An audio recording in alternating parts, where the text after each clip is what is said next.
By now, unless you've been stranded on a deserted island, you know the story of the Oceanic 6.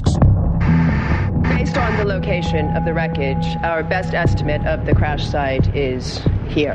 How Kate and Aaron Austin, Saeed Jarrah, Sun Quan, Hugo Reyes, and Jack Shepard miraculously survived the crash of Flight 815 off the coast of Bali.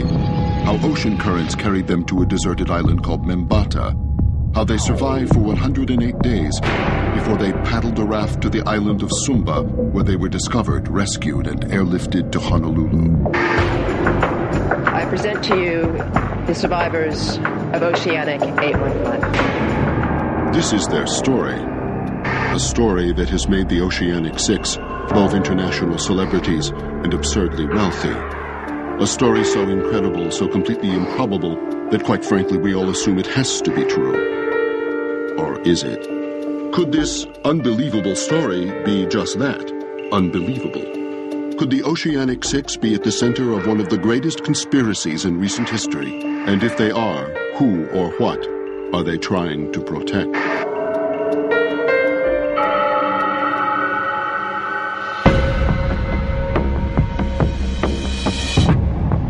Let's start by looking at their official story. 8 adults survived what was, at best, the attempted emergency landing of a Boeing 777 in open water, a fact most of us take at face value. But in December 2002, Global Economy magazine reported that in the entire history of aviation, the number of wide-bodied jets that have made successful landings on water is 0. Bill Walduck is a professor of safety science at Embry-Riddle Aeronautical University and the world's leading authority on aircraft crashes. Typically, if you have a high angle impact, usually from some form of loss of control of the airplane, for whatever reason, the water itself becomes incompressible. It's as solid as concrete if you hit it at the right angle at the right velocities.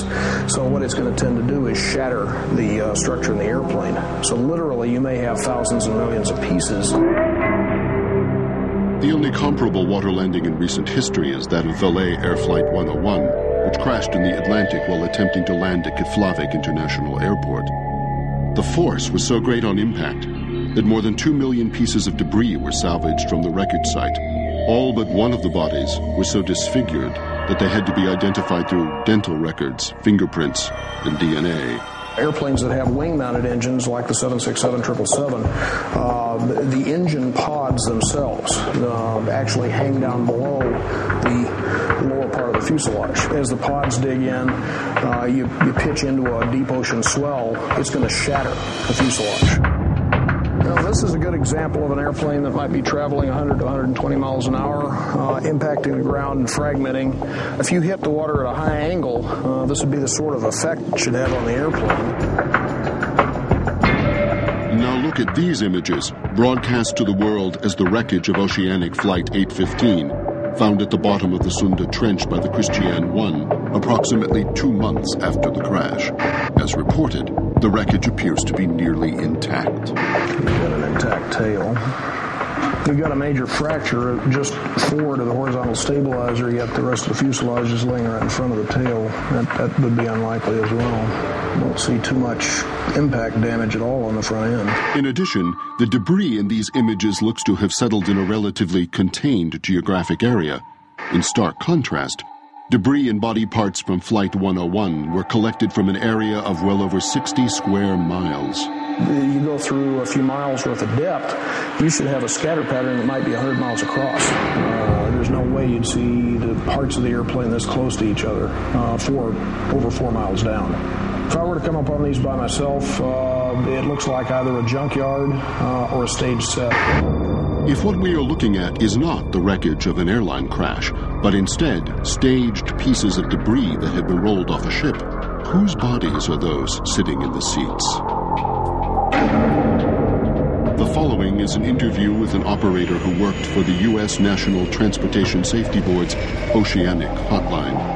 Her voice and likeness have been disguised for her protection. Well, I took a call from this guy who just seemed really agitated. He kept asking to speak to my supervisor, and I wanted to know why.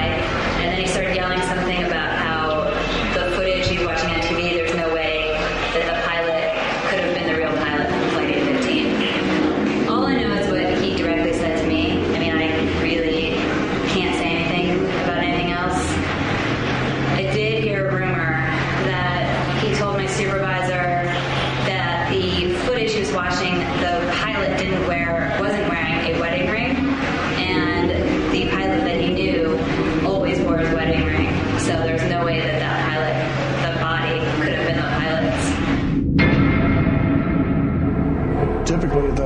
up the temperature, it's like being in a refrigerator. It's going to tend to slow the decomposition processes way down.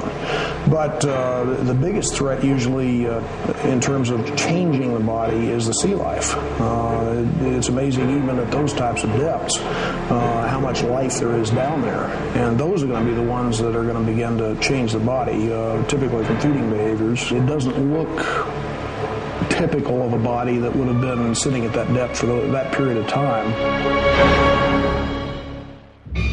Conveniently, the one piece of debris the Christian 1 was unable to find was the black box, the single piece of evidence that could prove whether or not this is in fact the wreckage of Oceanic Flight 815 is missing. Normally, in most Boeing airplanes, they're located back in the tail of the airplane, just behind the aft pressure bulkhead. Typically, if we can find the tail of the airplane, then the boxes should be still attached to their mounts. It's a relatively easy process, even with an ROV, to go in and open the hatch, the access hatch, and unmount them and bring them back to the surface. But let's assume for a moment that these images were not staged, that this is where Flight 815 crashed. The most obvious question then becomes, why was Flight 815 so off course? How did it end up over 1,000 miles in the opposite direction of its route to Los Angeles? The answer may lie at the bottom of the Sunda Trench.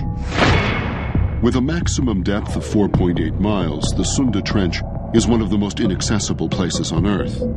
Far beyond the reach of any salvage attempt, Flight 815 could not have crashed in a worse place for investigators, which, not so coincidentally, makes it the perfect place for it to have crashed if your intent was to conceal the truth.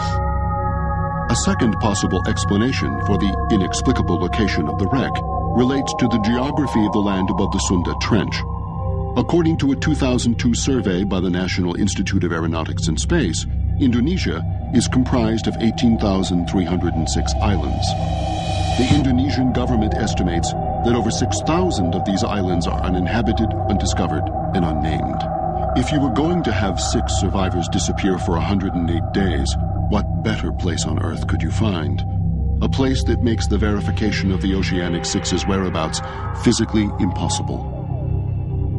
But let's imagine for a moment that Oceanic 815 did crash in the Indian Ocean as reported here.